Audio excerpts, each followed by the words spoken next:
Today we're reviewing Invincible Iron Man #1, written by Brian Michael Bendis with art by David Marquez. This is the flagship title kicking off the all-new, all-different Marvel universe that takes place post-Secret Wars, even though Secret Wars doesn't conclude until December. You know, I was actually going to review Doctor Strange today, but my shop sold out, so I ended picking this up instead, and I'm glad I did. Marvel seems to be cementing this comic as the foundation of their all-new, all-different launch, and I think they've done a great job of making this a good jumping-on point for new readers.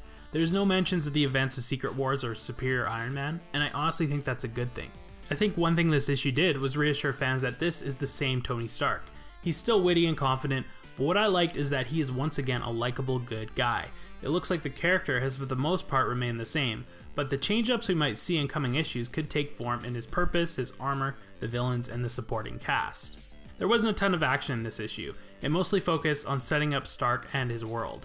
The issue really slowed it down for a bit in a date scene. I personally enjoyed these slower moments. The dialogue was convincing and the interactions were fun. Particularly, there was a moment involving Thor during the date scene where I genuinely laughed out loud. Once the issue did pick up the pace and introduce a bit more action, it was very brief. Tony described his new armor in the opening panels of the issue, but the actual use of its new powers remained to be seen. I imagine that Bendis is saving the good stuff for future issues while he sets up the story. While Bendis sets the scene, David Marquez did a fantastic job with the art of this issue. It wasn't ultra vibrant and cartoony, but not hyper realistic as well. David Marquez has a good balance of cartoon and realism, and his two-page spreads were gorgeous. One little nagging thing about this issue was that the panels were tough to follow at certain points.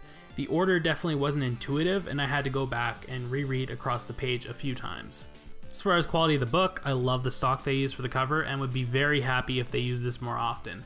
I'm also grateful that the ad placement didn't disrupt the pace for once. Good job, Marvel! And finally, looking at the ending, it was a bit of a dud for me. In true Marvel fashion, they previously teased a shocking moment only for it to fall flat in the final full-page scene. Some people might find the major twist to be interesting, but I personally didn't care for it. It seems somewhat generic in Hollywood, for reasons I won't explain as to not spoil it. If you're a Secret Wars reader, it might be noteworthy that the end reveals a major spoiler for future issues. Some people are going to be upset by this, but I honestly don't think it matters in the long term. A lot of people will be reading this in trade form, and a year from now, no one will be talking about how a single floppy ruined the entire run of Secret Wars.